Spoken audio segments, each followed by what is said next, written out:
শিক্ষার্থীরা, তোমাদের এসএসসি 2025-এ গণিত পরীক্ষার খাতা কিন্তু শিক্ষকদের কাছে চলে এসেছে।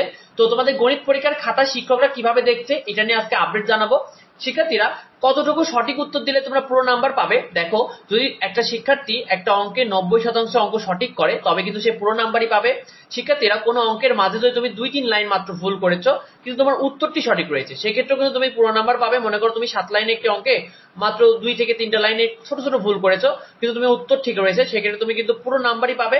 শিক্ষার্থীরা, তোমাদের জ্যামিতিতে তোমরা যেহেতু সৃজনশীল করেছো, তো তোমার জ্যামিতি সৃজনশীলে তোমার চিত্রটা ঠিক মতো করেছো কিন্তু ব্যাখ্যায় কিছু কিছু ভুল রয়েছে, তবুও কিন্তু তুমি পুরো নাম্বারই পাবে ইনশাল্লাহ।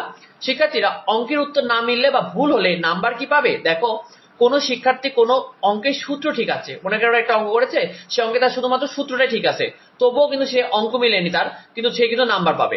শিক্ষার্থীরা, যাদের অঙ্কের মাঝে মনে করো 2-3 লাইন ঠিক হয়েছে, মনে করো 7-8 লাইনের একটা অঙ্কে তার মনে করো 2টা থেকে 3টা লাইন ঠিক হয়েছে, তার অঙ্কটার মার্ক কিন্তু 4 নম্বর, তবে সেখানে সে অর্ধেক নাম্বার অর্থাৎ 2 নাম্বার কিন্তু পাবে, অর্থাৎ 2-3 লাইন ঠিক হলো সে কিন্তু অর্ধেক নাম্বার পাবে। শিক্ষার্থীরা, যাদের অঙ্ক সূত্র কোনো কিছুই কিন্তু মিল থাকবে না, অর্থাৎ ভুল রয়েছে, উত্তর মিল নাই, অঙ্ক মিল নাই, সূত্র মিল নাই, তাদের কিন্তু কোনো নাম্বারই পাবে না সে অঙ্কে। শিক্ষার্থীরা, যারা ফেল করবে তাদের নাম্বার কি বাড়বে? দেখো, একজন শিক্ষকের কাছে কিন্তু 200 থেকে 300টা করে খাতা পাচ্ছে তারা। তো যেসব শিক্ষার্থীরা ফেল করবে সৃজনশীলে ধরো 70-এর মধ্যে 23ও পাবে না, তাদের খাতাগুলো শিক্ষক পুনরায় মিলিয়ে দেখবেন। আর যাদের মনে করো যে 23 পেতে 1-2 নাম্বার লাগবে বা 1-2 নাম্বারের জন্য ফেল করবে, তাদের কিন্তু শিক্ষক গ্রেস নাম্বার দিয়ে পাস করে দেবে ইনশাল্লাহ। আর এমসিকিউ তোমাদের কিন্তু বোর্ড থেকে কম্পিউটারের মাধ্যমে সমাধান করা হবে, সেক্ষেত্রে কিন্তু শিক্ষকদের কোনো হাত থাকবে না।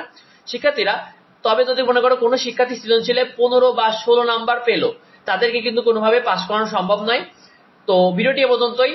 পরবর্তী আপডেট পেতে অবশ্যই আমাদের চ্যানেলটিকে সাবস্ক্রাইব করে রাখো। তোমার মতামতটি অবশ্যই কমেন্টে আমাদেরকে জানিও। তোমাদের যদি কোনো কিছু নিয়ে কনফিউশন থাকে, কোনো কিছু নিয়ে জানার থাকে, অবশ্যই ভিডিওতে কমেন্ট করো। আমাদের চ্যানেলে তোমরা নিয়মিত সাজেশন সেটাতে কিন্তু আপডেট নিউজগুলো দ্রুত পেতে হবে, তাই অবশ্যই সাবস্ক্রাইব করতে ভুলো না। দেখা হয় পরবর্তী ভিডিওতে, পরবর্তী আপডেটে। ধন্যবাদ সবাইকে।